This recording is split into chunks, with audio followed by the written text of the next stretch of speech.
I found tampons in my husband's car.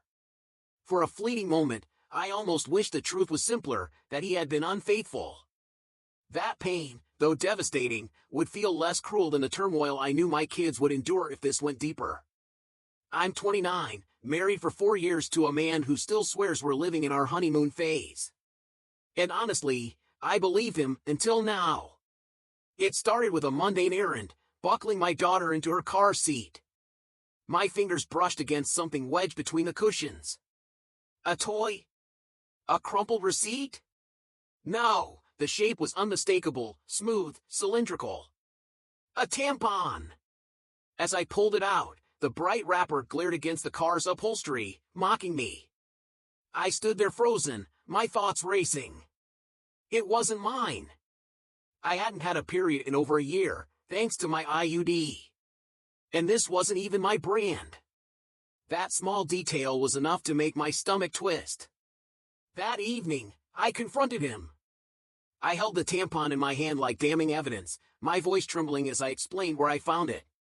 He stared at it, blinking in confusion. "Why are you showing me this?" he asked, his brow furrowed like I'd handed him an alien artifact. When I explained further, his reaction felt like a slap. He shrugged, his voice casual. "It's probably Fiona's," he said, dismissing my concerns as if they were nothing. Fiona, a coworker we both knew well, someone I considered a friend. He claimed it must have fallen from her purse when they went out to lunch. And then, as if that was the end of it, he turned back to his phone. His indifference rattled me. Did he not understand how much this shook me? I replayed his words in my mind, trying to rationalize them. Fiona and her husband were close to us. We often spent weekends together, laughing over barbecues or movie nights while our kids played in the background. Could a tampon really slip from her bag so easily? Was this just an innocent accident? I wanted to believe him. I needed to believe him. So I convinced myself it was nothing, a random mishap, not worth tearing apart my piece over. But doubt lingered, coiled tightly in my chest. 2 weeks later, during a dinner with Fiona and her husband, my curiosity got the better of me. I needed to know. Feigning an emergency, I asked Fiona if she had a tampon. Without hesitation, she handed me one. It was eerily similar to the one I'd found in the car, right down to the wrapper. Relief flooded over me. It must have been hers all along. An innocent mistake. Case closed. Or so I thought.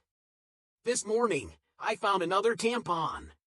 Not in the car this time, but in my sock drawer. My stomach lurched.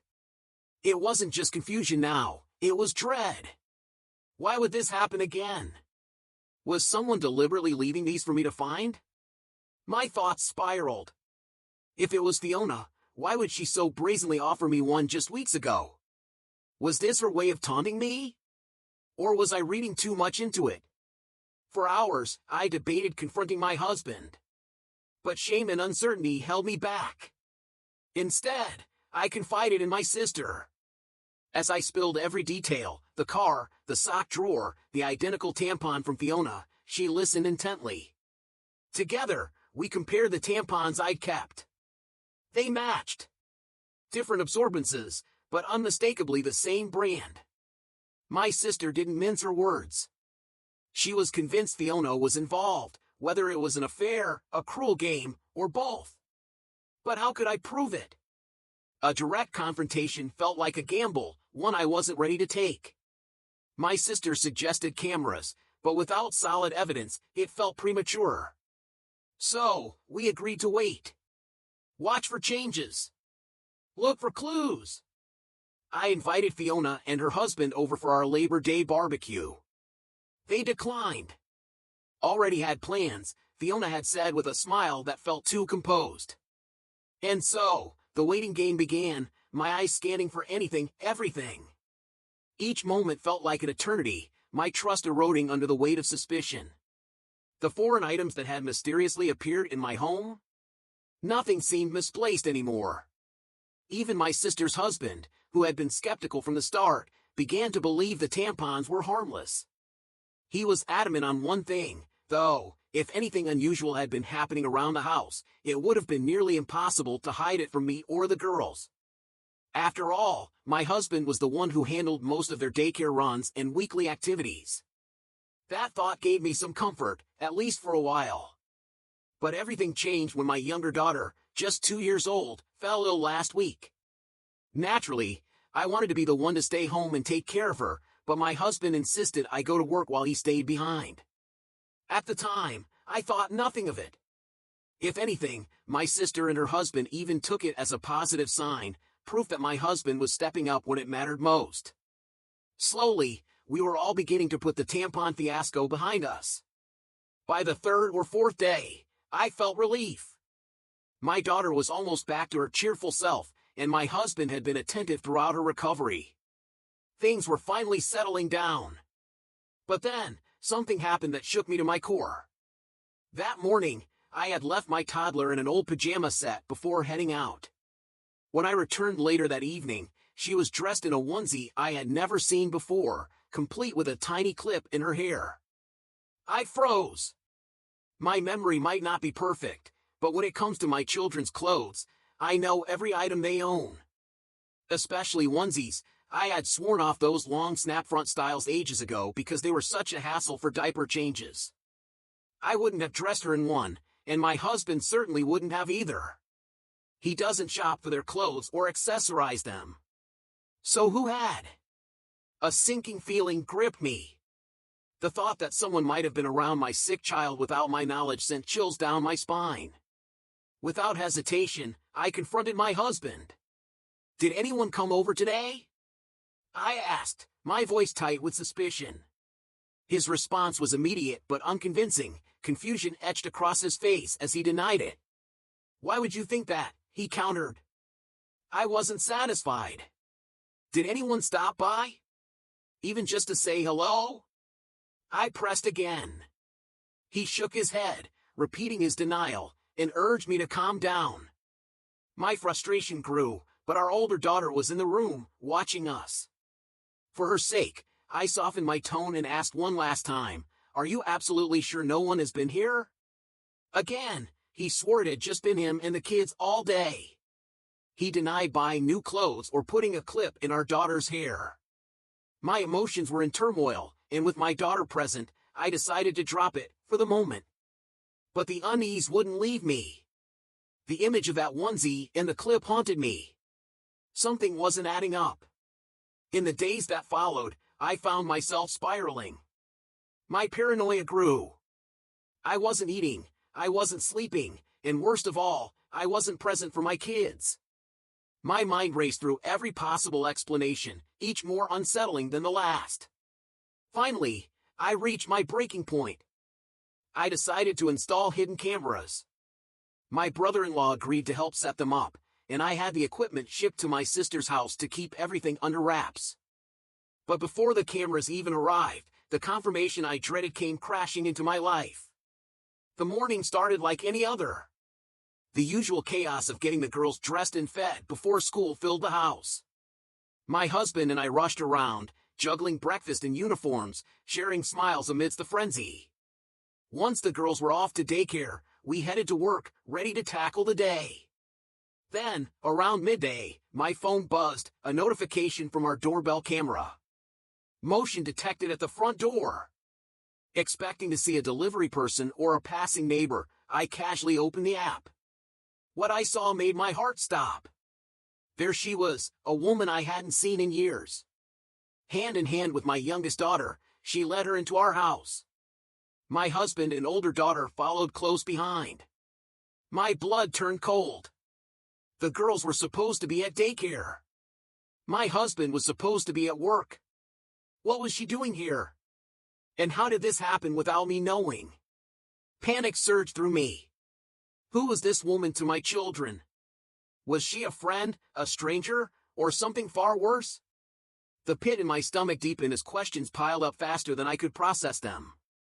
My fingers trembled as I replayed the clip over and over, the disbelief tightening its grip on me.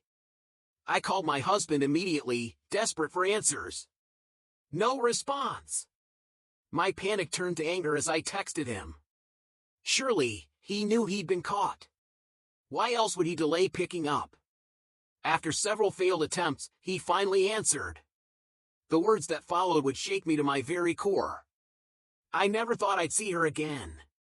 Yet, there she was, in our home, with our children. The shock wasn't just in her sudden presence after years of silence, it was the realization of what her being here truly meant. My sister-in-law, fresh out of rehab yet again, was the last person I expected to find sneaking back into our lives. And certainly not under such secretive and calculated circumstances. The weight of the situation hit me like a freight train. This wasn't some trivial misunderstanding about a misplaced tampon or a harmless oversight. This was about deceit, cold, calculated betrayal that cut me to my core. To say I was furious doesn't even begin to describe it.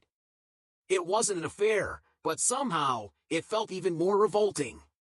Knowing who it involved and why it was happening only deepened my disgust. As it turned out, my sister-in-law wanted to mend the bridges she had burned. She wanted to apologize to those she had wronged, and my husband was at the top of that list. The bitter irony? Her path to redemption was paved with lies and invasive tactics. My husband didn't want me to know. Perhaps he feared my reaction, or worse, he feared I'd want to keep her away from our family, away from our children. So, he orchestrated their meetings in secret. Often, they would meet right here, in our house, while I was at work. They'd use the garage to slip in unnoticed, evading the Ring camera at the front door. The meticulous planning, the lengths they went to deceive me, made my skin crawl. One weekend, when I was away on a business trip, she spent the night in our bed. The very thought of her lying there filled me with a sense of violation I couldn't shake. She even babysat our daughters one night, this, after my husband had assured me they were safely with his parents. The ease with which he lied to my face, the nonchalance of it, made me question everything I thought I knew about him. But it didn't stop there. She bought clothes for the girls, dressing my youngest in a onesie and bow I had never seen before. The same onesie my husband had sworn I had dressed her in myself. That tiny clip in her hair became a haunting symbol of the betrayal that had been unfolding, right in front of me, yet just out of reach. When I confronted my husband, desperate for clarity, for reassurance, I was met with disbelief and denial. He shrugged off my concerns like they were baseless, telling me I was imagining things.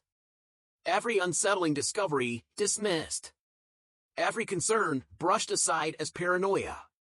He even suggested I was suffering from postpartum depression, 2 years after giving birth, for years into motherhood. The audacity of it all, the gaslighting, made me question my sanity. How could he stand there, so indifferent, while I unraveled? How could he let me spiral, drowning in doubts he had planted, while he remained indifferent? He told me I was overworked, that I wasn't sleeping enough, that I missed the girls too much. He implied I needed help, mental health help. And I believed him because he was my husband. Because, against all logic, I clung to the hope that this was somehow a misunderstanding. But as the weeks turned into months and the truth remained elusive, my patience gave way to rage. When I finally cornered him, demanding answers, he stumbled over his words, offering flimsy excuses that didn't add up. He claimed he was trying to protect me from unnecessary stress, that his sister only wanted to make amends. But the panic in his eyes betrayed him. He had no answers, only deflections. Each moment of hesitation, every avoidance of eye contact, screamed the truth louder than words ever could. The betrayal was undeniable. The man I had trusted, the father of my children, had become a stranger cloaked in deceit. There was no salvaging this. For my children's sake, I had to walk away. The thought of them growing up in an environment tainted by lies and toxic secrecy was unbearable. With a heavy heart, I made the hardest decision of my life. I ended it. His look of shock and desperation might have been pitiable, but it wasn't enough to undo the damage.